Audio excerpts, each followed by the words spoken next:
우리가 구조를 잘 아는데 사사기 6장에서도 마찬가지입니다. 사사기 전체적인 그 주제는 그렇습니다. 이스라엘 백성들이 첫 번째 타락하지요. 타락하면 하나님의 뭐가 옵니까? 징계가 오죠. 징계가 오죠. 징계가 오면은 또 오늘 이 본문 말씀처럼 부르짖습니다. 회개합니다. 회개하고 나면 하나님이 또 모른 척 하셔요? 구원하셔요? 구원하시죠. 구원하고 다시 또 되돌아갑니다. 다시 또 타락으로 또 갑니다.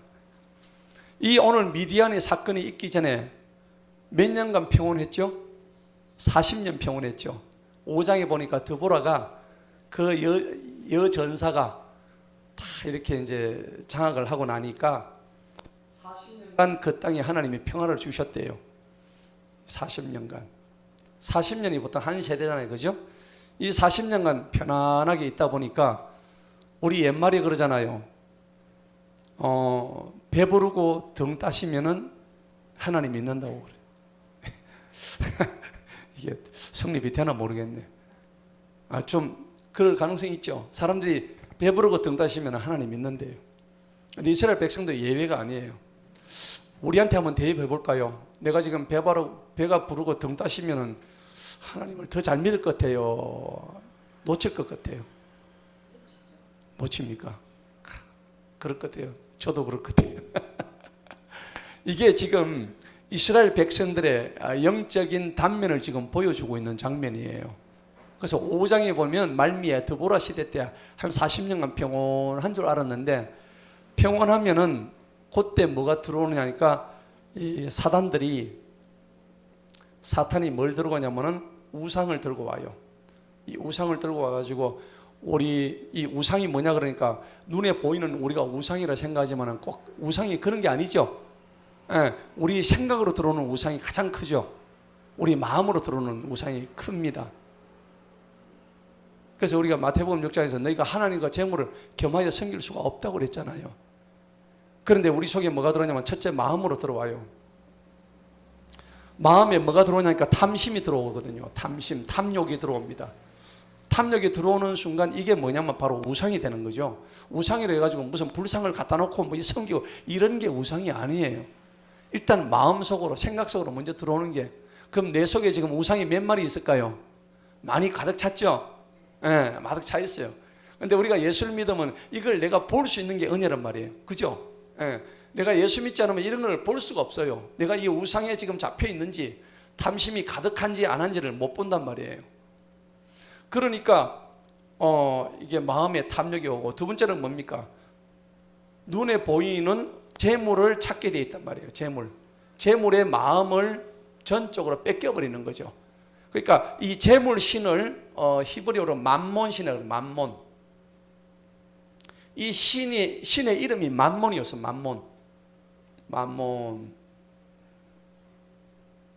맘몬 신이라고 하는데, 이 신이 어떤 신이냐면은 재물신이라 그런 얘기입니다. 세상에 가장 무서운 신이 재물신이에요. 우리가 재물 앞에서 꼼짝을 못해요. 예를 들어서 오늘 내가 1억 줄 테니까 교회 갈래? 예배 드릴래? 네 1억 줄 테니까 저쪽에 한번 갈래? 이러면 사람들이 아마 거의 막 1억 쪽을 택하지 않을까? 오늘 하루만, 딱 하루만. 근데 우리 그렇게 생각할 수 있죠. 근데 하루가 이제 영원히 될 수가 있고, 그런데 뭐 하루 간다 해가지고 그래 하겠습니까? 하면은 제가 극단적인 비유를 하는 거예요. 그런데 이렇게 마음이 재물 쪽으로 가게 되면은 하나님은 두 주인을 섬길 수 없다고 했거든요. 그래서 이 사탄이 우상을 갖다가 집어넣는데 이 이스라엘 백성 전체 이 40년 동안에 스물스물 그들의 영속으로 들어오는 이런 장면들이에요. 그래서 오늘 이 사사기 6장의 장면도 뭐냐니까 바로 이러한 이스라엘 사사시대의 영적인 타락의 모습을 극단적으로 보여주고 있는 장면인데, 오늘 주인공이 누구예요? 기드온이죠. 기드온과 우리가 잘 알고 있는 300용사라고 그렇게 얘기를 하잖아요. 그죠? 이 기드온이 어떻게 해서 이 기드온이라는 청년은 사실은 어떤 청년이냐면 굉장히 소심한 청년이에요. 대범해요, 소심해요? 아주 소심해요. 좁쌀 같은 사람이야. 그 다음에 소심하기도 하고 뭐라 그럴까, 좀 성격이 이렇게 아주 담대하지는 못해요. 그죠? 소심하고. 자, 그래서 우리가 오늘 이 전체적인 이걸 볼 때에 굉장히 이 기도원을 하나님께서 이 소심하고 뭐 별거 없는 사람입니다. 아주 사실은 평범한 사람이에요. 평범한. 근데 이러한 기도원을 하나님께서 어떻게 하냐면 부르십니다. 부르심. 하나님은요, 별로 뭐 크게 뭐 보잘것없는 사람을 이렇게 부르신다니까요. 그래서 로마서 11장에 보면 하나님의 부르시면은 후회하심이 있어요, 없어요? 없죠. 예. 하나님이 저와 여러분을 부르실 때는 후회하심이 없습니다. 예. 그러니까 이런 후회하심이 없는 하나님의 선택은 하나님의 주권이란 말이에요. 오늘 저와 여러분을 하나님께서 불러주셨다면 이것이야말로 가장 큰 은혜인 줄 믿으셔야 합니다. 예. 그래서 우리가 항상 감사해야 되는 거예요. 오늘 내가 부르심 받았다는 거. 뭐 기도원이란 이 청년도 사실 소심하고 뭐 대범하지 못하고 아주 평범한, 나는 지극히 작은 사람입니다, 그렇게 고백을 한단 말이에요. 예. 아주 뭐 지극히 아주 별 볼일 없는 청년이었어요. 자, 그래서 우리가 이 사사기 6장의 전체 구조를 한번 보게 되면은, 이제 1장부터 해가지고 11절까지가 그 당시 이스라엘의 영적 상태를 보여주는 겁니다. 이스라엘의 영적 상태. 이스라엘의 영적 상태가 어느 정도였냐면은 40년 동안 썩고 썩어 나자빠져 있는 이런 상태에서 하나님께서 보시기에 도저히 이대로 놔두고는 안 되겠거든. 그래서 하나님의 도구로 부르심 받은 민족이 어느 민족이에요? 오늘 우리가 읽었죠? 바로 어디냐면은 미디안 족속이었어요. 그죠? 미디안족이 있었는데, 이 미디안족은 여러분 잘 아시다시피 아브라함의 후처 그두라라고 있어요. 그두라 있죠? 그두라의 후손이 미디안이야. 그럼 저거 조상은 사실 누구예요? 아브라함이에요. 그래, 그 말이 딱 맞죠? 내 속에서 선과 악이 항상 공존한다는 거예요. 아브라함 속에 이삭도 나오고 야곱도 나오고 뭐 이런 나오는데, 예. 그런데 이삭의 또 후손 중에서 미디안족 같은 이런 또 악한 족이 나온단 말이에요. 그리고 여러분 뭐 아말렉 있잖아요. 아말렉 족속. 이 아말렉 족속은 에서의 후손이에요. 에서의 후손이죠. 그러면 에서나 미디안이나 맞다 똑같이 그래요. 여러분 잘 아시는 모세의 아내가 그 미디안 광야에서 만났던 그 아내 이름이 누구예요? 십보라지요. 십보라도 사실은 미디안 족속의 여자예요. 그죠? 미디안 족 여자예요. 이스라엘을 늘 괴롭혔다고요. 이 미디안 족, 아말렉 족. 얘들은 그래 나중에 가면은 이 아말렉 족은 하나님께서 전부 다 멸절을 시켜버린다. 사무엘상 가면 다 멸절시켜버려요. 하나님의 백성을 대적하는 그런 악한 족속들은 하나님이 그냥 대를 딱 끊어버린다고. 그래서 성경이 아말렉은 그냥 완전히 대를 끊겨가지고 멸절당하는 족속이 되어버립니다. 그래서 하나님은 이 미디안족을 들어서셔가지고 이스라엘을 칩니다. 몇 년간 쳤죠? 7년을 쳐요. 7년을 치는데 7년 동안 얼마나 치냐 하니까 이스라엘 백성들이 그 안에 그 파종했던 씨 있죠? 파종했던 그 씨를 싹 다 쓸어갑니다. 7년 동안 먹을 게 없는 거야. 아주 완전히 기근이 와가지고 죽을 지경이에요. 지금 곡식 창고에 곡식이 하나도 없는 거예요. 40년 동안 그렇게 드보라 시대 때 그렇게 하나님을 잘 섬기는 줄 알았더만은 40년 지나고 나니까 그냥 배부르고 등 따시니까 하나님을 다 떠나가지고, 근데 하나님이 미디안 족속을 갖다가 콜을 했네. 야, 니들 이리 와봐. 그래가지고 그 미디안 족속을 가지고 얘들을 이제 치게 하는 거예요. 치게 하니까는 죽을 지경이에요. 그 여러분 생각해 보세요. 지금 김정은 정권이 저렇게 있어요. 물론 느부갓네살도 마찬가지고 애굽의 바로왕도 마찬가지고 하나님의 부르심에 선택된 하나님의 징계의 도구들입니다.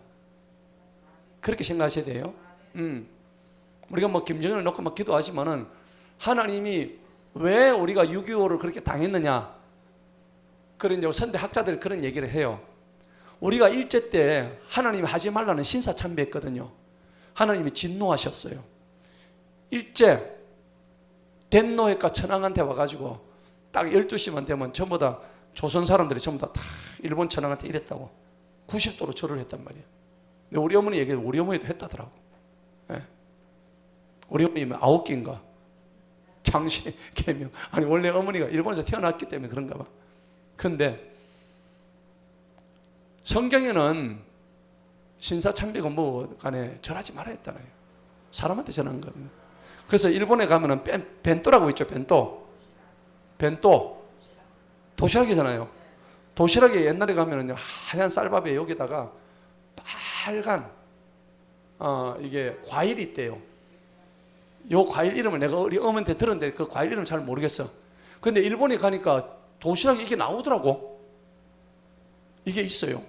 그러니까 이게 빨갛게 넣어가지고 그래가지고 도시락을 싸갔대. 우리 어머니가 어릴 때에 초등학교.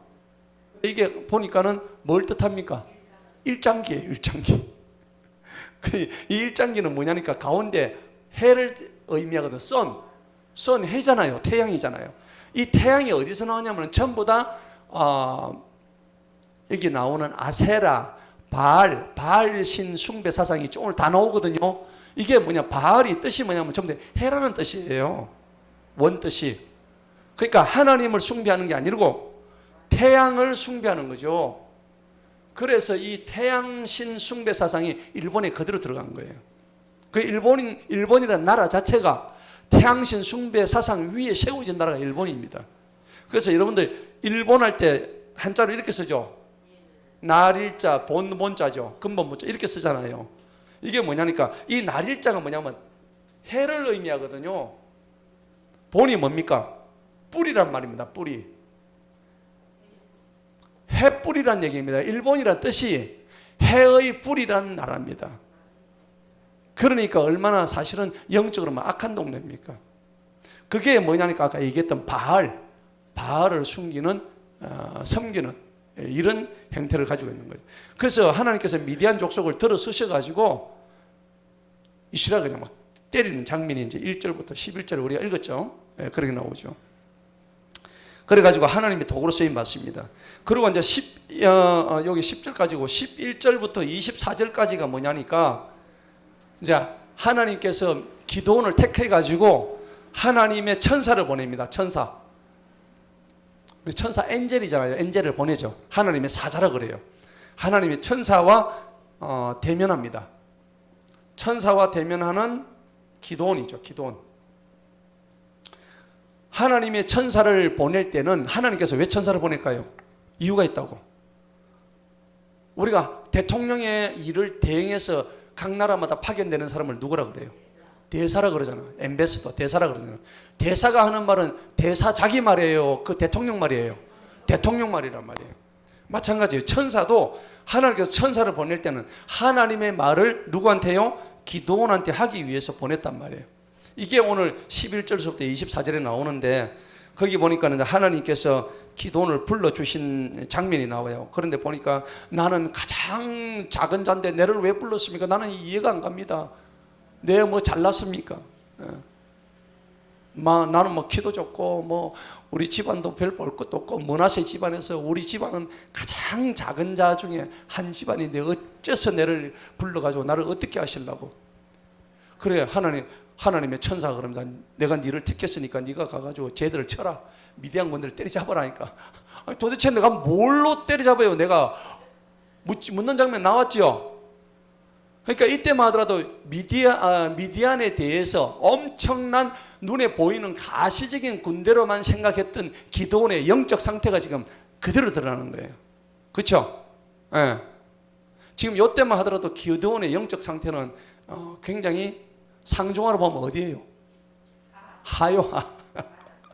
내가 왜 선택받았는지도 모르고 그 다음에 내가 지금 내 힘으로 이 약한 이 연약한 몸으로 지금 미디안을 상대를 해야 된다고 그렇게 육체적으로 생각하는 거예요.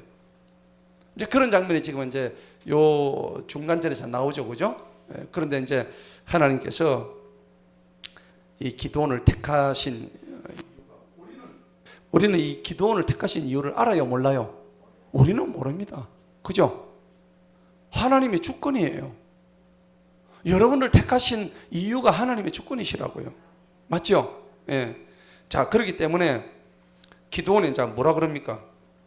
기도원이 그거 보면은 이제 내 좀 표적 보여주세요. 그러면 내를 진짜 했는지 안 했는지 표적 보여달라고 막 그런 장면 나오죠.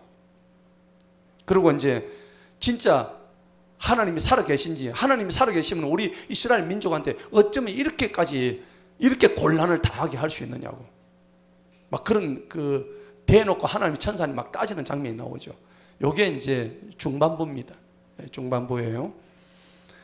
이제 그러면서 이제 표적을 보여달라고 그러면서 이제 천사가 뭘 가져오라 그러죠. 뭐 고기도 가져오고 뭐도 가져와가지고 저 재단에 올려놓으니까 재단에 뭐를 내립니까? 천사가 불을 막 내리죠.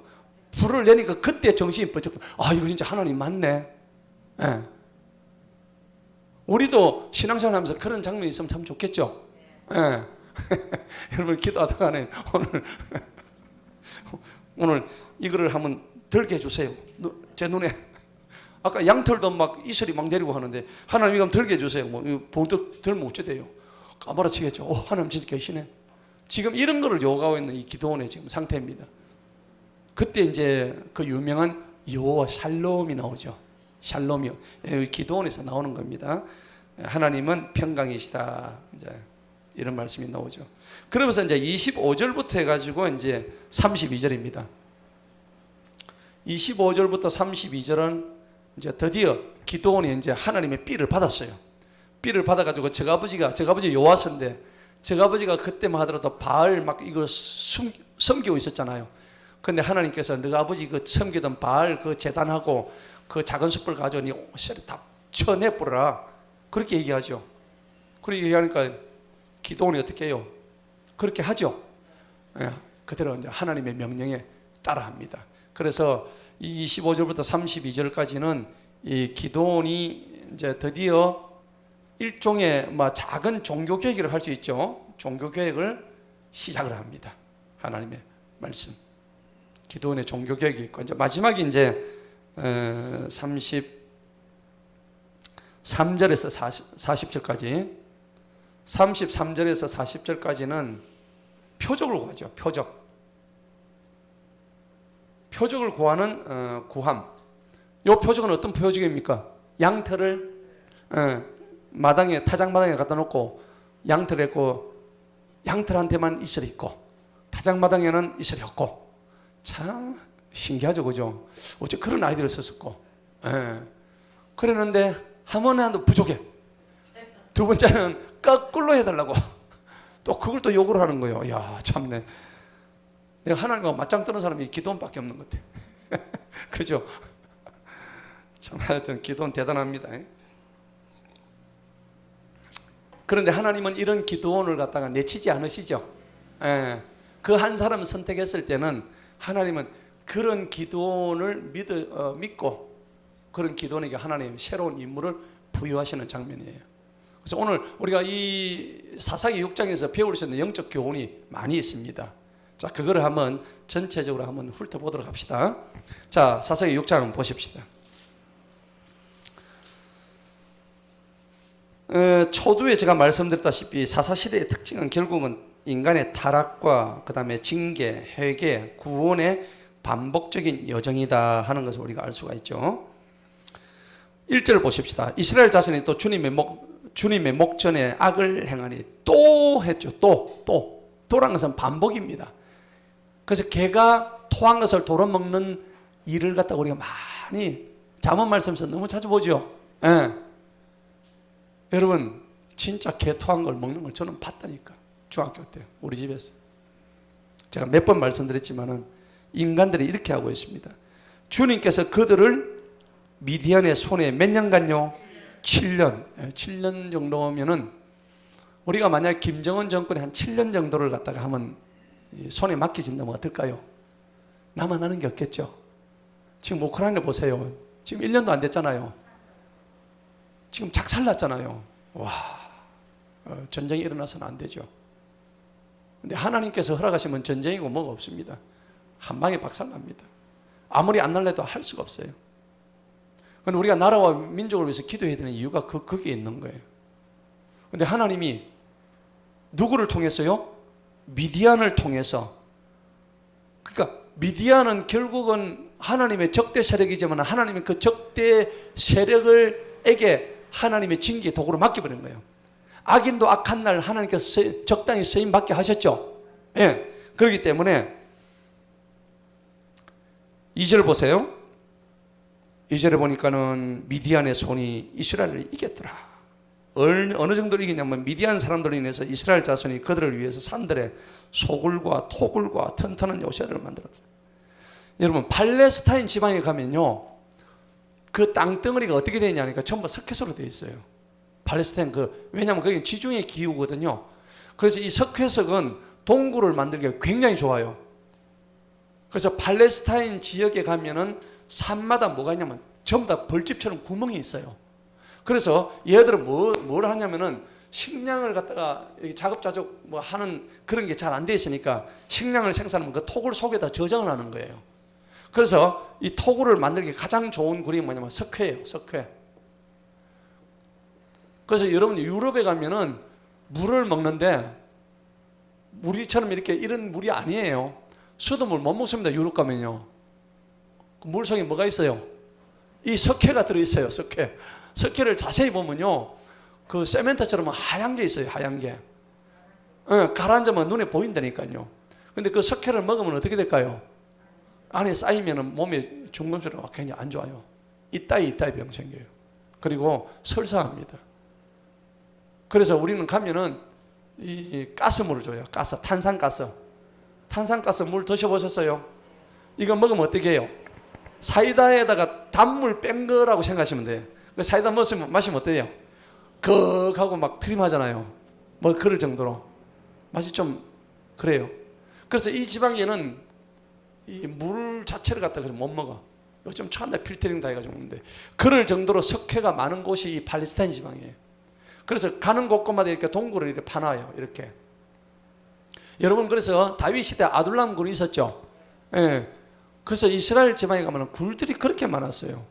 예수님을 묻어놓았던 그 시신을 묻어놓았던 그 굴도 있었죠. 막벨라 굴 있죠. 예. 그 굴도 다 이런 석회 동굴이었어요. 성경에 쿰난 사본이 나왔을 때도 그 쿰난 사본이 나온 지방도 전부 다 석회 동굴이었어요. 굉장히 큰 동굴이었죠. 그러니까 얘들이 도망을 가지고 갈 데가 없어서 전부 다 토굴 뭐 이런 거에 다 들었어요. 도망을 갔다는 얘기입니다. 자, 3절에 보면 이스라엘이 씨를 뿌릴 때문에 미디안 사람들과 아말렉 동방 자손들이 와가지고 그들을 대적하러 왔다.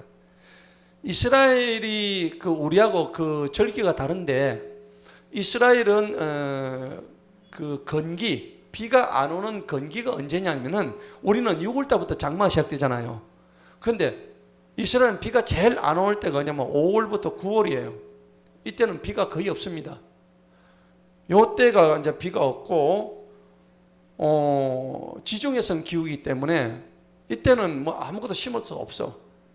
그런데 씨를 뿌려 놓으면은 이제 이 10월 달쯤 되면은 이른비가 와요. 이른비. 우리 성경에 이른비, 늦은비 많이 나오죠. 근데 이른비란 것이 언제 내리는 비냐면 10월에 내리는 비예요. 근데 이 비를 이제 하나님이 이제 그때 막 농사를 할 수 있게끔 막 주시는 거예요. 늦은 비가 언제냐면은 2월에 오는 게 늦은 비예요. 늦은 비. 그 성경에 이른 비, 늦은 비 계속 말씀하시잖아요. 하나님께서 이렇게 해서 이스라엘 농사를 짓게 하신 거예요. 오늘날 치면 천수답이죠. 관계 안 합니다. 안 하는데 그나마 씨를 뿌리는데 얘들이 와가지고 전부 다 그냥 다 가져가는 거예요. 4절 보세요. 4절을 보니까 그들을 대적해서 진을 치고 가사에 이르기까지. 이 가사라는 동네는 블레셋 성읍 중에 5대 성읍 중에 하나예요. 가사에 이르기까지 땅의 소산을 완전히 멸하고 이스라엘을 위해서 연명할 것도 남겨두지 않았습니다. 곡식이랑 곡식 다 뺏어간 거예요. 양이나 소나 나귀도 남겨두지 않았어요. 하나님을 대적한 결과가 이랬던 얘기입니다. 이스라엘 백성들이 하나님의 순종 안 했거든요. 그러니까 하나님이 미디안을 쳐가지고 미디안을 동원시켜가지고 이스라엘 백성들이 도저히 살아갈 수 없게끔 7년 동안이나 짓밟아버린 거예요. 아주 그냥 7년간을 짓밟아버렸어요. 엊그제 비가 왔는데 내가 보니까 저 화명산 기도원에 그 원장님이 그러시더라고. 비가 안 와가지고 그 하면산 기도원에 물이 없다더라고. 물이 없어가지고 뭐 밑에 그 장로님한테 물을 땡겨야 되는 거기도 물이 없대요. 어떻게 하셔야 하니까 물을 통에 들고 올라가신 그 높은 기도원까지. 그다음 비가 안 왔잖아요. 그래서 며칠 전에 비가 왔는데 얼마나 반가운지 그 비가. 불과 한두 달 안 와도 그런데 7년 동안 이렇게 하니까는 죽을 지경이에요. 그러니까 어떻게 돼요? 한번 봅시다. 5절 보세요. 이는 그들이 가축과 장막을 가지고 그들이 메뚜기들 같이 떼를 지어서 올라와 가지고 그 땅을 멸망시켰다. 6절에 보니까 이스라엘이 미디안 사람들로 인하여 극심하게 뭐하게 됐다고요? 가난하게 된 거예요. 이야, 여러분 가난 앞에 장사 없습니다. 가난하면 완전히 울부짖습니다. 이에 이스라엘 자손이 주님께 부르짖더라. 자, 여기서 뭔가 모멘텀이 나오죠. 뭐가 나오냐? 가난하니까 부르짖는 거예요. 아까 제가 말씀드렸죠. 배부르고 등 따시면 부르짖지 안 짖어요. 여러분, 배부른 게 저주입니다. 사실은요, 영적으로 보자면요. 그 배부르지 말라는 소리 아닙니다. 오해하지 마세요. 배부르지 말라는 소리가 아니고, 배부르면 그렇게 요렇게 된다니까. 그런데 가난하고 배 꼴고 뭐 이렇게 되면은 그때서야 하나님이 뭐 한다고요? 입을 열어가 부르짖는 거예요. 하나님 나 좀 살려주세요. 도와주세요. 평상시에 이렇게 살아야 된다고요. 극심하게 가난해서 부르짖지 말고 날마다 부르짖는 저와 여러분 되시길 축원합니다. 네. 그래서 예수님께서 마태복음 우리 산상수훈에서 심령이 가난한 자가 복이 있다 했죠. 심령이 가난해야 되는 거예요. 심령이 살이 쪄가지고 뚱뚱하면 이거 안 돼. 그래서 한나의 기도가 중요한 거예요. 하나님 나 부자 되게도 마시고 가난하게도 마시고 일용할 양식 주시고 내일 일 걱정하지 말게 하시고 오늘 하루 일로 난 족하다고. 그렇다고 내가 굶은 적도 없고 그렇다고 내가 하루 때문에 내가 고민하고 머리가 터진 적도 없고. 그래서 여러분 디모데전서에 보니까 6장에 뭐라 했어요? 돈을 사랑함이 일만하게 뿌리라 했잖아요.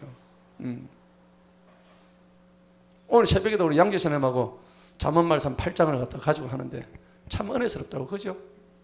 내가 그래서 팁을 줬어. 잠언말씀 8절에 보니까는 17절부터 21절까지 오늘 양재선생님 위해서 주시는 말씀입니다. 그랬는데 나를 사랑하는 자가 나를 일찍부터 찾는다고 얘기했는데 참 중요한 거예요. 자, 그래서 극심하게 가난하게 되니까 얘들이 부르짖는 거야. 예. 자, 그럼 부르짖으면 하나님 어떻게 하실까요? 7절에 답이 나오는 거예요. 미디안 사람들로 인하여 이스라엘 자손이 주님께 부르짖을 때 하나님이 들은 척 말한 척 하셨더라. 그런 말 없죠? 너희는 내게 부르짖으라. 그러면 내가 너희에게 응답하겠고. 할렐루야. 부르짖어야 되는 거예요. 부르짖지 않는데 하나님이 들으시냐? 안 들으시죠. 부르짖는 저와 여러분 되시기 바랍니다. 이번에 특별히 우리가 40일 해요. 이번에 우리가 특별히 40일 한다고요. 하다가 좀 쉬다가 또 할 거예요. 그래서 이번에 40일간 7월 말까지 화, 수, 목, 금 일주일에 하수, 목, 금만 할 겁니다. 그래서 오시는 분이 있으면 제가 새벽 기도. 광고를 지금 하고 있습니다. 지금 하고 있습니다. 그래서 오신다면 제가 모시러 갈 겁니다. 그래서 여러분들 새벽에 나오니까 또 2년 6개월 만에 우리가 다시 문을 열었더라고요. 오늘 아침에 계산을 해봤어요. 우리 양지사는 오늘 계산을 손가락 나누고 계산을 쫙 해보니까 2년 6개월 만에 우리 새벽기도 재개했더라고요.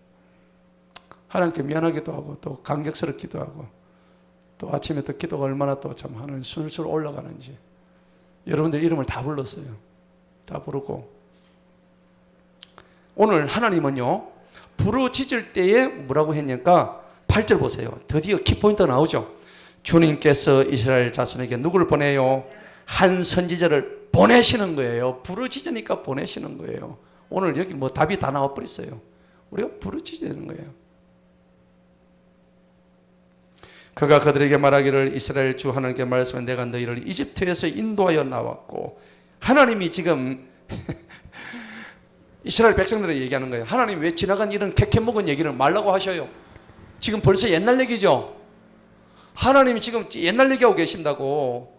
우리 장모님 늘 옛날 얘기 하시는데 하나님 지금 이런 그 차원이 다른 옛날 얘기 하시는데 오늘 얘기는 뭐라고 했니까 보세요. 이스라엘 주 하나님께서 말씀해 내가 너희를 이집트에서 인도하여 나와. 그 인도해 나온 건 모르나? 다 아는데. 근데 하나님 또 그 말씀 또 하신다고. 또 너희를 그 노예의 집에서 나오게 했고. 누가요? 내가 그랬단 말이에요. 그죠? 하나님께서 내가 너희를 이집트 사람의 손과 너희를 학대하는 모든 의 손에 건져냈다. 하나님이 지금 확인시켜주는 너희 앞에서 그들을 몰아 너희에게 그들의 땅을 주었다. 몰아낸 것도 하나님, 건져낸 것도 하나님. 자 보세요. 9절에 동사가 3개입니다. 건져내다 동사 하나 오죠. 몰아내다 동사 두 번째 동사예요. 땅을 주었다 동사 3개죠. 분명히 3개 맞아요. 건져내고 몰아내고 주시고 이 동사가 3개 온다고. 누가 하셨어요? 동사 주어가 누구예요? 하나님이 하셨단 말이에요. 이스라엘 백성 네가 한 게 아니란 말이에요. 우리는 착각하고 있다고. 모든 걸 하나님이 하신 거예요. 아멘? 우리가 이걸 깨달아야 되는 거예요. 성경 영성을 분명히 깨달아야 되는 거예요. 왜 그러면 하나님께서 이런 말씀을 하셨을까요? 10절 봅시다. 내가 또 너희에게 말하기를 나는 주 너희 하나님은 너희는 너희가 거하고 있는 아모리 사람들 땅에서 그들의 신들을 두려워하지 말라 하였지만 너희들은 나를 두려워한 게 아니라 아모리 신들을 더 두려워했다. 정말 난 섭섭하다. 너희들 정말 섭섭하다. 내가 그렇게 너희 살려주고 건져내주고 몰아내주고 줬는데도 너희는 나를 두려워하지 않고 저 아모리 신들을 두려워했다. 또 내 목소리를 복종하지도 않았다. 왜 하나님이 지나간 캐캐묵은 이런 얘기를 지금 오늘 이 장면에서 하고 계실까요? 이유가 뭘까요? 하나님 속이 터지는 거예요. 속이 터지면서 드디어 징계를 주시려고 작정을 하신 하나님의 뜻을 나타내시려고 하는 거예요. 10편 53편 5절에 보면 하나님을 대적한 자들의 뼈들을 갖다가 하나님이 다 흩어버리신다고 그러시거든요. 그리고 저들에게 하나님께서 수치를 당하게 하신다고 말씀하시는 거예요.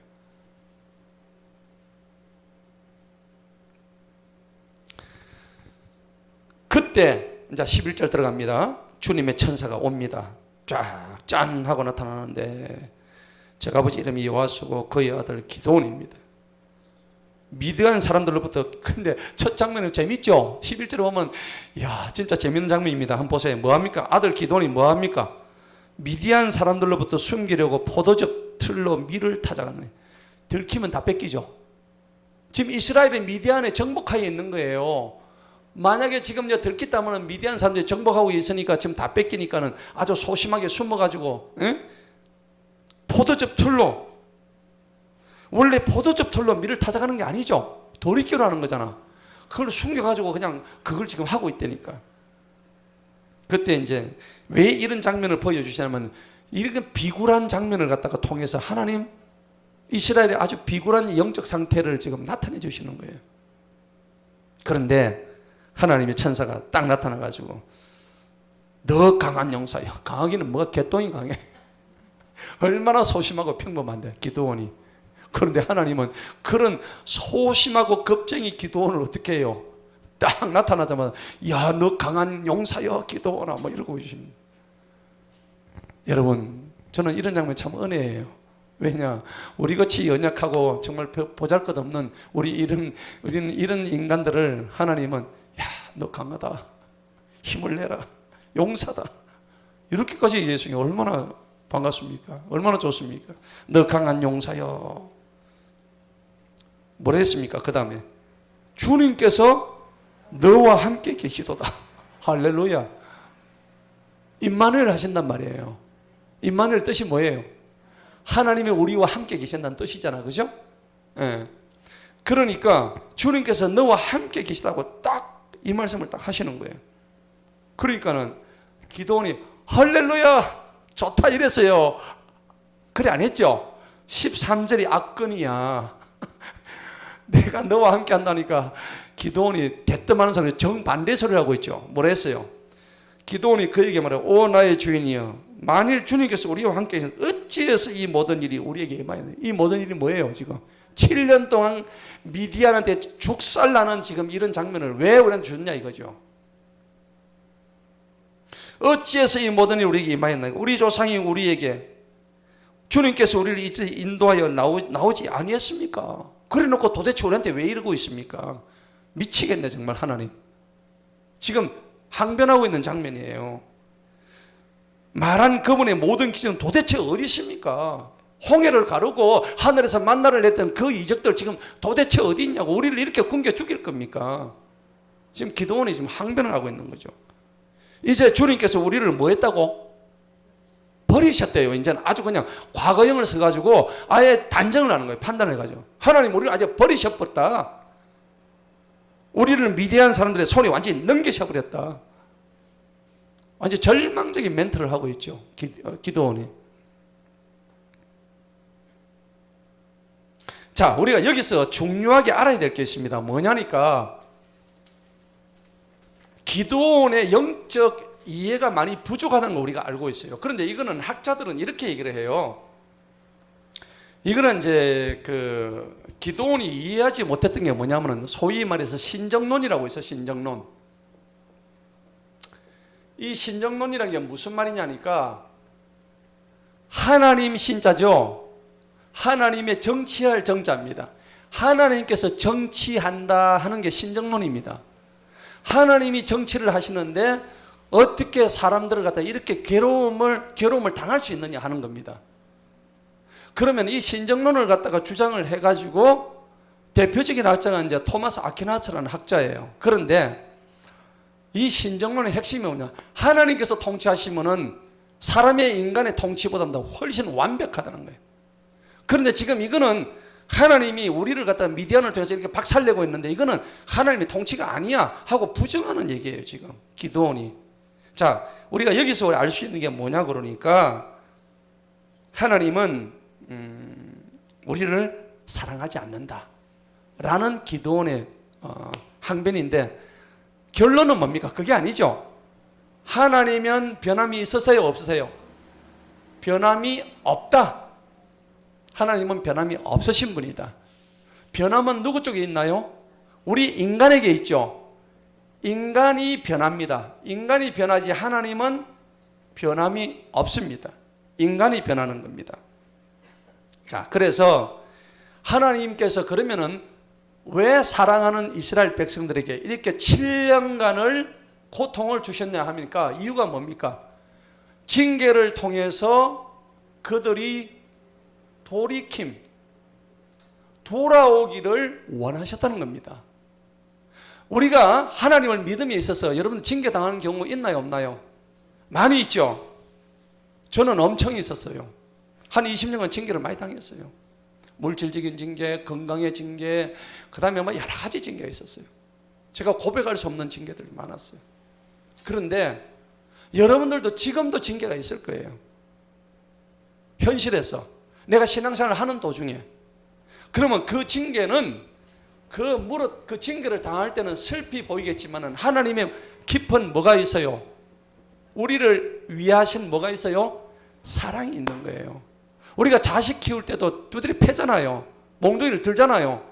왜 들어요? 미워서 드나요? 아니죠. 사랑하시기 때문에 하나님 우리를 사랑하시기 때문에 뭘 드세요? 징계의 회초리를 드는 거예요.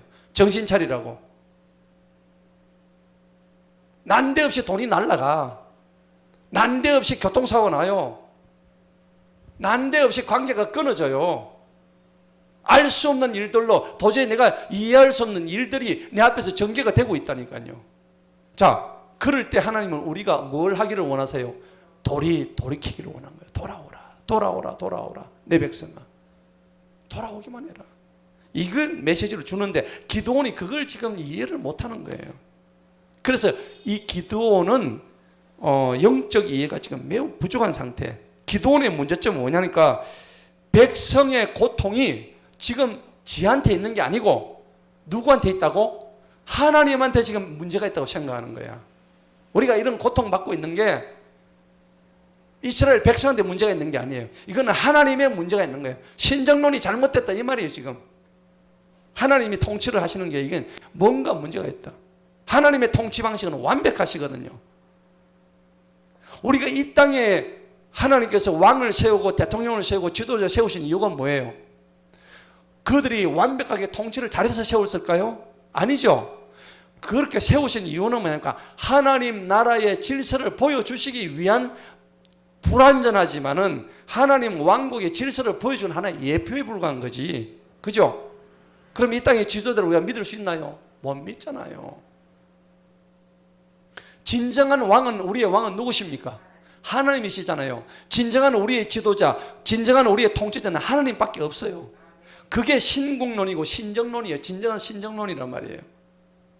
그럼 우리가 죽어서 올라가면은 우리가 올라가는 나라를 뭐라 그래요? 지금은 우리는 세상의 통치를 받고 있지만은 우리가 죽어서 올라가는 나라를 갖다가 우리가 킹덤 오브 갓이라 그래요. 킹덤 오브 갓. 하나님의 왕국이라는 나라에 들어간다고, 우리가 죽으면. 맞죠? 예수를 믿으면 그것을 우리가 뭐라 그러면 소위 말하는 천국이라고 해요. 천국. 하나님의 통치가 이루어지는 나라가 천국이란 말이에요. 헤븐. 네. 자, 그러면은 거기서는 영원하신 하나님의 통치가 주권이 완벽하게 이루어지는 거예요. 그게 우리가 계시를 들으면 뭐예요? 새 거룩한 새 예루살렘 성이 이 땅의 모든 것이 다 사라지고 나면 위에서 내려오는 거예요. 우리는 그 성에 들어갈 자들입니다. 할렐루야. 자, 그렇기 때문에 오늘 기드온이 오해하는 것은 뭐냐니까 지가 잘못하고 이스라엘 백성들이 잘못한 건 생각 안 하고 우리가 잘못한 게 아니고 하나님이 잘못했다 이거지. 지금 그런 관점을 보여주고 있는 장면입니다. 자, 그래서 14절 보세요. 주님께서 그를 보시고 맞아 너는 너의 힘으로 가서 미디안 사람들 네 손으로 구해라. 내가 너를 보내지 아니하였느냐. 지금 이렇게 다구지고 있는데 이렇게 주님의 천사가 그렇게 얘기를 하셔요. 그러니까 기드온이 이제 항변을 하죠. 주님이시여 내가 무엇을 가지고 이스라엘을 구원하리까? 여기서도 또 기드온의 영적 이해가 부족하죠. 지는 총과 칼을 잡아야 된다고 생각하죠. 군사가 있어야 된다고 생각하는 거예요. 하나님은 그게 아니죠. 지금 수준 차이가 많이 납니다. 내 집은 므낫세는 가장 가난하고 나는 내 아버지가 가장 작답니다. 하나님의 능력을 도저히 인지하지 못하는 지금 장면인데 사무엘상 17장에 보면 여호와의 구원하시면 칼과 창에 있지 않다고 성경은 분명히 말씀합니다. 시편 33편에도 보니까 많은 군마가 헛되다고 얘기했어요. 하나님의 능력 이외에는 중요한 게 아니라고 얘기했습니다. 16절 보세요. 주님께서 그에게 말씀하시기를 반드시 내가 너와 함께 하겠다. 네가 미디안 사람들을 한 사람같이 치리라. 수없이 모래알처럼 많은 그 미디안 사람들을 한 사람 치듯이 내가 네를 치게 해주겠다고 하는데 기드온이 지금 믿을까요? 도저히 안 믿기는 거예요. 기드온의 영적 수준으로 이해가 안 돼. 하는데 좀 답답하죠. 얘보다 좀 더 나은 나를 쓰면 될 게인데 꼭 이런 나를. 근데 왜 이런 나를 썼을까요? 우리를 위로하시려고. 우리가 기드온보다 더 잘났어. 우리 기드온보다 더 못한 사람들이에요. 어쩌면. 그죠? 우리는 기드온보다 더 믿음이 약한 사람일 수도 있어요. 근데 하나님은 우리를 위로하시려고 이런 기드온이라는 인물을 쓰고 계시는 거예요. 후대에 우리한테 이런 영적 교훈을 주시려고. 아멘? 예. 자, 그래서 이제 드디어 기드온 같은 이제 또 답이 나옵니다. 그러니까 야는 표적을 되게 좋아해. 맞죠? 그가 주님께 말씀드려 만일 내가 주님의 목전에 은혜를 얻어 내가 주님과 나와 함께 하심을 보여주는 뭐라고요? 표적을 내게 보여. 얘는 표적을 어디서 좋아해요? 그죠? 우리도 표적 좋아하잖아 솔직히. 하나님 내 사랑하면 내 좀 표적 좀 보여주세요. 그래 하잖아요. 근데 어떤 표적인가 봅시다. 재밌죠? 내가 원하오니 내가 나의 주님한테 드릴 예물을 가지고 주님 앞에 요 갖다 놓을 때까지 절대 움직이지 마요. 계세요.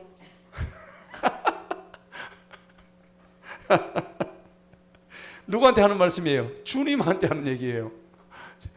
얘가 지금 착각한 게 있죠. 주님은 무소부재하신 분이잖아. 뜻이 뭐예요? 무소부재. 어디서나 다 계신 하나님이잖아요. 그러니까 얘는 지가 그 주님한테 드릴 예물을 저 집에 가지고 가져올 동안 하나님이 떠난 줄 알았어. 근데 이런 장면 재밌죠?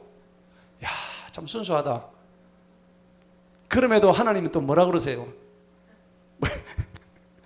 18절 보세요. 그래, 네가 갖고 온나? 네가 다시 올 때까지 내가 여기 기다려줄게. 해놨죠? 야, 무슨 뭐 소꿉장난하나? 하나님하고 기도는 뭐 소꿉장난하는 장면 같아요. 야, 우리 하나님 진짜 인격적인 분이시구나.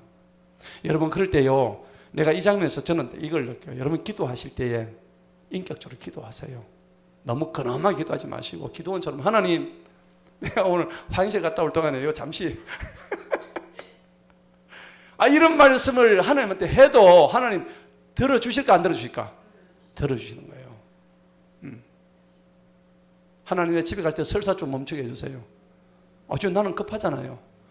지금 기도원이 재물 갖다 하나님한테 예물 갖다 드리러 갔는데 잠시요 계십시오 한데도 알았다, 내가 기다릴게, 이런 분이잖아요. 굉장히 인격적인 분이세요. 그 인격적인 분이 인간의 육체를 입고 오신 분이 누구예요? 예수님이잖아요. 우리가 얼마나 큰 은혜를 입은 자들입니까? 맞죠? 예. 우리가 구하지 않고 찾지 않고 입으로 부르짖지 않고 그러니까 하나님을 만날 수가 없지. 자, 그래서 이제 시간이 얼마 없기 때문에 쭉 넘어갑니다. 이제 그래가지고 새끼 염소 한 마리가 와가지고 20절에 보니까 이제 반석에 올리죠. 국물을 따릅니다. 따르니까 이제 20절에 보면 주님의 천사가 자기 손에 있는 지팡이 끝을 내밀어가지고 그 빵이 쫙 되니까 반석에서 뭐가 나와요? 불이 쫙 나와가지고 그냥 싹 살라봅니다. 다 태워버립니다. 이때 주님의 천사가 싹 떠나면서 기도원에게 보고 깜짝 놀라죠. 진짜 하나님 맞네. 와, 하나님 역사하시네. 그래 된 거예요. 그러면서 슬퍼합니다. 주 하나님이시여, 내가 주님의 천사를 마주하여 보았기 때문이나이다. 그러니까 주님이 뭐라 그러세요? 놀라지 마라. 두려워하지 마라. 네가 절대 안 좋을 거다. 네 마음에 화평이 있을 거야. 그러면서 나온 말씀이 뭐예요? 그러면서 이때 진짜 기도원의 마음에 화평이 옵니다. 오면서 그게 제단에 쌓았는데 그 제단 이름이 뭐예요? 여호와 샬롬. 맞죠? 그래서 우리가 보통 샬롬하고 인사하잖아요. 그때 주님을 대면하고 난 기도원의 그 화평하고 평온했던 마음이 샬롬으로 들어왔다는 겁니다. 오늘 저와 여러분의 삶에서 이런 샬롬의 있기를 축원합니다. 자, 그러고 난 뒤에 이제 그날 밤에 드디어 이제 작업 들어갑니다. 주님이 기도원한테 이제 말씀합니다. 야, 너가 아버지 요아스가, 이름 뭐예요? 요아스 맞죠? 너가 아버지 요아스가 옛날에는 하나님 잘 믿다가 이제는 알고 보니까 요놈이 지금 말이야 바알을 섬기고 아세라를 섬기고 이러고 있는데, 너가 아버지 그 섬기던 제단을 네가 가서 싹 다 엎어버라. 예. 너가 아버지 섬기던 그 숲, 작은 숲들을 전부 다 낫을 가고 싹 다 베어내라. 그랬죠? 그러고 난 뒤에 네가 번제 희생물을 가지고 갖다 드리라. 그러니까 이제 27절 보세요. 그러니까 기도원이 어떻게 합니까? 그의 종을 몇 명? 10명 데리고 가지고 이제 그대로 하죠. 그러니까 말씀대로 행했는데 단 어떻게 했습니까? 밤에 행했다는 겁니다. 낮에 못했어요. 누가 볼까봐. 여러분, 이 장면에서 아직까지 기도원이 멀었죠. 예. 예. 어쨌든 없애긴 없앴는데 남들이 보면은 두드려 맞아 죽을까 싶어서 이렇게 하고 있는 장면을 봅니다. 역시 또 인간적인 모습이죠. 좀 보니까는 두려워하는 모습은, 역시 우리가 사사라고 하는 기드온이 이 정도인데, 하나님의 택하신 입은 자가 이 정도인데 일반 백성들의 영적 수준은 어떻게 했을까요? 알 수 있죠? 이게 사사시대의 특징이에요. 사사시대의 특징을 아주 단적으로 보여주는 구절이 이런 구절이에요. 또 어쩌면은 이게 우리들의 영적인 모습은 사실 같은 거죠. 네. 지금 사사시대와 나을 게 아무것도 없어요. 지금 이 시대가. 네. 그 이제 난리가 났죠. 28절 보세요. 아침에 일어나 보니까 바알의 제단이 무너져 있고, 그 다음에 숲은 다 베어져 있고, 완전히 막 개판 나버렸죠. 예. 수소가 들어져 있고요. 도대체 누가 했노? 그러니까 다 찾아보니까 30절 보세요. 여호와서 네 아들을 끌어내라. 네가 죽어야 된다. 바알 제단을 허물었고 작은 숲 베었고. 그러니까 여호와서가 이제 담대하게 얘기하죠. 자기를 대적하여 서 있는 모든 아들을 지켜야 되잖아요. 정신을 차린 거예요. 그래가지고 야 뭐 바알이 신이라면 누군가가 제단을 허물었으니까 그러한 자신을 변론하게 하라 하면서 드디어 이제 기드온이 이 바알을 대적합니다. 대적한다고 해서 이런 지은 이름이 무슨 바알입니까? 여룹바알입니다. 기드온의 이름이 여룹바알이. 여룹이라는 뜻이 뭐예요? 바알을 대적해서 대항하다 이 말입니다. 대단하죠? 예.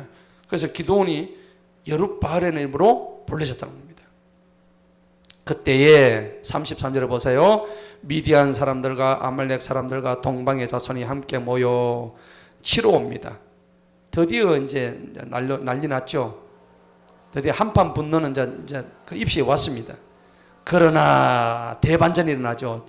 드디어 주님의 영께서 기드온에게 짠 하고 이제 일어납니다. 여러분, 우리에게 주님의 영이 임하면요, 겁날 거 있어 없어요? 없습니다. 그가 나팔을 불었습니다. 그러니까 나팔을 빠바바밤 부르니까 막 아비에셀 사람이 그를 따라 싹 다 모입니다. 가드만 모임이 아닙니다. 기드온이 사자들을 온 므낫세 두루 보내니까요. 므낫세 사람들 다 모이고요. 아셀 지파, 서불론 지파, 나팔리 지파 다 전부 다 이들은 하나님이 다 이 마음을 하나님이 열어 주셨죠. 그래서 기드온이 이제 드디어 36절에 이제 또 대반전이 일어나죠. 이 정도 하면은 이제 지가 다 할 줄 알았는데 얘 참 의심 많죠. 워낙 표적을 좋아하는 애예요. 기드온이 하나님께 말씀드려 주님께서 말씀하신 대로 내 손을 통하여 이스라엘을 구원하신다면 하여튼 계속 나옵니다. 꼭 이게 조건이에요. 영어로 if. 네, 꼭 if를 붙여요. 보소서 내가 양털 뭉치를 타작마당에 두리니 이슬이 양털에만 있고 그 주위의 땅에 마르면은 그때는 주님께서 말씀하는데 주님께서 내 손을 통하여 이스라엘 구원하실 줄 내가 알겠나이다. 이걸 좀 보여주세요. 이 사인만 보여주시면 내가 진짜 하나님이 나를 통해서 이스라엘 구원한 줄 내가 믿겠습니다. 참 얘도 대단하죠, 그죠? 우리도 이런 기도 한번 해볼까요? 하나님이 나에게 어떤 일을 하기 원한다면은 오늘 이 컵에 물컵이 가득 차기를 원합니다. 예를 들면 꼭 이런 거 마찬가지 아니겠어요, 그죠? 그러니까 또 하나님이 참 섬세하셔요. 그대로 그것이 되었더라. 38절에 막 그걸로 끝이면 되는데 이튿날 기드온이 일나가지고 그 물을 다 따릅니다. 따르고 난 다음에 기드온이 또 한 말씀을 또 드립니다. 39절에 주님의 분노가 내게 격렬하지 아니하게 없어서 하나님 또 성질낼까 싶어서 야 그분 뒷이 많아. 그러면서도 내가 이번만 말씀드리겠나이다. 주님께 원하오니 나로 하여금 확인하게 하자. 이번에는 하나님 디비나사에 거꾸로 한번 해주세요. 기왕이 한 거 거꾸로 한번 해주세요. 야, 참 기도는 재밌죠? 의심이 많죠. 의심이 많은 건지 하여튼 뭐 어떻게 좀 그래요. 그러니까 40절 보세요. 그렇게 했더니 하나님이 또 이번 또 그 밤에 그대로 했어요. 이는 양털 뭉쳐만 마르고 땅에는 이슬이 있더라. 야, 참 그래서 저는 이 장면을 보고 이런 생각이 들어요. 그 양털과 이 땅이란 것이 저는 이렇게 곰곰이 이런 묵상을 하다 보니까 양털은 땅이 대비되는 게 양털하고 지금 두 가지가 나오죠. 그게 뭡니까? 무슨 땅입니까? 타작마당이죠. 타작마당. 맞죠? 타작마당에 두죠. 그죠? 이 타작마당이라는 것은 다른 말로 하면 땅입니다. 그냥 땅. 네, 땅. 양털이란 존재하고 땅이란 존재를 대비를 시켜가지고 하늘에서 뭐가 내려요? 이슬 내리죠. 여러분 성경 헐몬에 이슬 나오죠. 그죠? 헐몬산에 이슬이 나오는데 이 이슬은 항상 뭘 의미하냐면 하나님의 은혜를 상징합니다. 이슬은요. 그 다음에 헐몬산의 그 냇가에서 흐르는 그 강이 어디서 발원되냐면은 헐몬산 내려는 이슬의 물들이 모여서 강을 이룬다고 그러거든요. 그러니까 이 이슬이라는 것은 가장 중요한 생명의 물을 의미하는 거예요. 생명수를 의미하는 거예요. 그러면은 하나님의 은혜가 양털 위에 있는 거, 땅 위에 있는 걸 갖다 우리가 곰곰이 생각해요. 저는 그렇게 생각을 해요. 이 양털이란 것은 아무것도 아니잖아요. 그죠? 정말 보잘것없는 가치 없는 것이잖아요. 그래서 이게 이 땅이란 것은 너무 큰 존재. 그러니까 이거를 전쟁 나가기 전에 이거를 미디안이라고 생각하지 않았을까? 저는 그런 생각이 좀 들더라고요. 그 다음에 이 양털은 보잘것없는 자기 자신. 그죠? 지금 압제되어 있는 정말 보잘것없는 지금 구원받아야 될 이스라엘 백성들을 아마 의미하지 않을까. 그래서 양털의 위에 뭐가 내린다고요? 하나님의 은혜가 이쪽으로 내려오기를 바랬다. 또 이런 설도 있기도 있어요. 그래서 저는 이런 설이 좀 근거가 있겠다 하는 그런 생각을 가지는 거예요. 그럴 때에 이 이슬을 갖다가 양털을 꽉 짜니까 거기서 물이 두두둑 흐릅니다. 하나님의 구원의 정표죠. 그리고 두 번째 할 때는 이게 반대입니다. 땅에만 이제는 이슬이 있고 나중에 양털에는 이슬이 없어. 이게 뭐냐니까 두 번째는 무슨 말이냐니까 첫 번째는 정복당하기 이전에 양털의 이스라엘의 상태를 의미하고 두 번째는 하나님이 함께 하심으로 그 하나님의 이슬이 어디로 들어가요? 정복 되찾은 이스라엘 땅에 하나님의 은혜가 임하기를 바랬던 것을 우리가 유추해 볼 수 있는 거예요. 성경에는 그래 나오지는 않지만 나는 그런 깊은 뜻이 있지 않을까 저는 그런 생각을 해보는데 아무튼 이렇게 구했던 까다롭게까지 구했던 기드온에게조차 하나님은 그 어린 그 소심하고 그 다음에 평범했던 기드온의 기도와 요구에도 조금 더 흔들림 없이 하나님은 그 이스라엘 백성을 구원하라는 하나님의 명령이 있었기 때문에 그에게 그러한 요구들을 다 들어주신다는 겁니다. 사랑하는 성도 여러분, 오늘 우리가 사사기 6장을 통해서 기드온을 향하신 기드온을 통해서 이스라엘 백성들 그렇게 배반하고 그렇게 말 안 듣고 그렇게 하나님한테 불순종했던 그 이스라엘 백성을 끝까지 사랑하시면서 저들이 돌아오기를 바라시는 하나님의 무한하신 은혜와 사랑 우리가 이런 걸 생각할 때에 정말 우리가 내려놔야 될 게 얼마나 많은가. 저 기드온처럼 의심 많고 또 평범하지만은 하나님의 부르심에 그래도 저렇게 표적을 구해서라도 하나님의 명령에 순종하고자 했던 기드온의 그 마음 또 영적인 그런 상태를 배워서 승리하는 저와 여러분 되기를 축원합니다. 기도합시다. 하나님 아버지 감사합니다. 오늘도 주시는 귀한 말씀을